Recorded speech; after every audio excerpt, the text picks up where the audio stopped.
নমস্কার বন্ধুরা, কেমন আছেন সবাই? আর একটা নতুন ভিডিওতে আপনাদের স্বাগত জানাই। আজকে চলুন আমাদের সাথে একটা শেয়ার করতে যাই বা দেখাতে চাই। দেখুন আমাদের এই যে মাঠ, পুরোটাই ধান হয়েছিল আপনাদের দেখিয়েছিলাম। এবার ধান কাটা হয়ে গেছে, এখনো চাষা হয় না। আর এই যে সামনের জমিটা দেখছেন, এটা পাশের বাড়ি কাকাদের জমি। ওরা আগে ধান বসিয়ে দিয়েছিল, তাই জন্য ওদের ধান কাটা আগে হয়ে গেছিল। আর এখন ওরা আলু গাছ বসিয়ে দিয়েছে, এখন আলুর সিজন, আলু গাছ বসিয়ে দিয়েছে। চলুন তাহলে কাছে গিয়ে আপনাদের আলু গাছ দেখাই, চলে আসুন। আর এই যে এই মাঠটা চষা হয়ে গেছে, দেখতে পাচ্ছেন ধানের আড়াগুলো পড়ে আছে। বৃষ্টি হয়ে জমিটা ভিজে গেছে, আর ভিজে মাটিতে আলু বসানো যায় না, নষ্ট হয়ে যায়। মাটিটাকে আগে শুকনো করতে হবে, তারপর।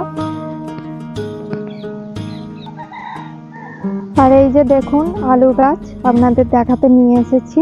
গোটা জমিটাই আলু গাছ বসিয়েছে, আর গাছগুলো দেখুন পুরো 15 দিন বয়স হয়ে গেছে গাছগুলো, ওই জন্য এত বড় হয়ে গেছে। আর এই গাছের সাথে আর একটা আমাদের শাক পাওয়া যায়, বেতে শাক। বেতে শাকটা খুব সুন্দর খেতে লাগে, জমি ভর্তি হয়। এখন আপাতত বেরোয়নি বেতে শাকগুলো, কিন্তু হেভি ভাল লাগে খেতে। বেতে শাক আর কচি কচি নোটে শাক প্রচুর হয়।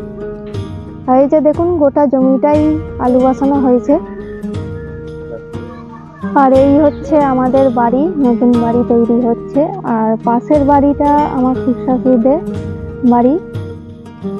আর এই যে সাদা বাড়িটা দেখতে পাচ্ছেন, এটাও আমাদের শ্বশুরের বাড়ি ছিল, বিক্রি করে দিয়ে অন্য জায়গায় চলে গেছে। আর এই যে বালি পড়ে আছে আর টালি বাঁধানো রাস্তাটা, এটা আমাদের ঢালাই রাস্তার কাজ চলছে, বাড়ির ঢালাই রাস্তা। অনেক দিন পর রাস্তাটা হচ্ছে।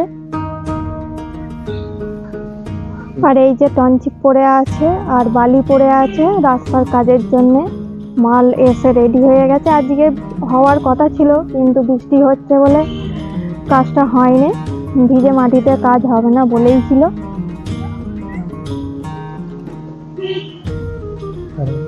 আর এই যে পাড়াটা দেখতে পাচ্ছেন, এটা মহরম পাড়া। গোটাটাই আমাদের এখানে মহরম পাড়া, কিন্তু আমরা থাকি মিলেমিশে একসাথে, কেউ বুঝতে পারবে না। হিন্দু আর মহরমের কোনো ঝুট ঝামেলা নেই, থাকি ভাইয়ে ভাইয়ের মতন, কোনো অশান্তি হয় না, কিছু হয় না। এটা আমাদের মাছা বাড়ির সামনে।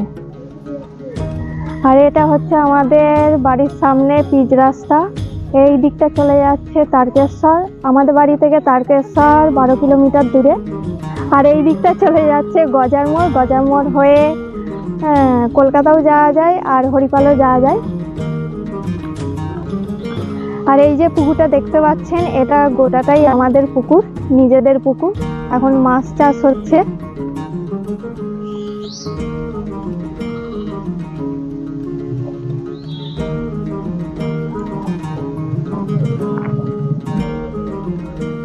আর এই যে ধান কেটে ধান তোলা হয়ে গেছে কাকাদের, দেখতে পাচ্ছেন। আর হাঁসে আর মুরগিতে যাতে না খায়, ওই জন্য কাকারা জাল দিয়ে ঘিরে রেখে দিয়েছে।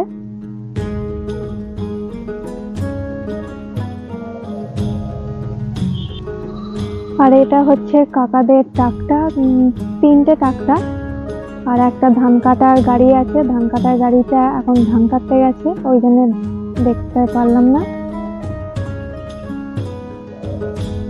আর এই যে জমিতে কালো কালো দাগগুলো যেগুলো দেখতে পাচ্ছেন, ওগুলো কুটি ছিল, কুটি আগড়াগুলো কোথায় আর ফেলবে, ওই জন্য মাঠের জমিতেই পুড়িয়ে দিয়েছে। প্রচুর কুটি হয়েছিল। আর এইদিকে দেখুন মাঠগুলো চষাও হয়ে গেছে, আর অর্ধেকটা আলু বসানো হয়ে গেছে। কিছু জমি আবার বাকি আছে আলু বসানোর জন্য।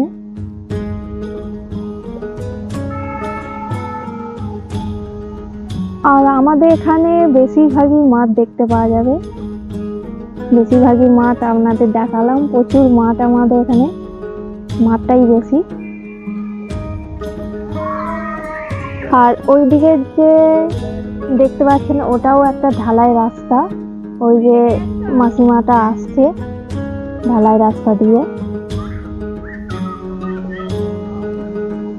আর এই যে বাড়িটা দেখতে পাচ্ছেন, এই বাড়ির ওই পারে একটা বড় নদী আছে, নদীর ওই পারে আছে পিচ রাস্তা, আমাদের হাই রোড রাস্তাটা যেটা আপনাদের দেখিয়েছিলাম। চলুন তাহলে ভিডিওটা এখানেই শেষ করছি। আর ভিডিওটা ভালো লাগলে অবশ্যই লাইক করবেন, আর ভালো লাগলে অবশ্যই কমেন্ট করে জানাবেন কেমন লাগলো আপনাদের। আর দেখা হচ্ছে আর একটা নতুন ভিডিওতে। টাটা।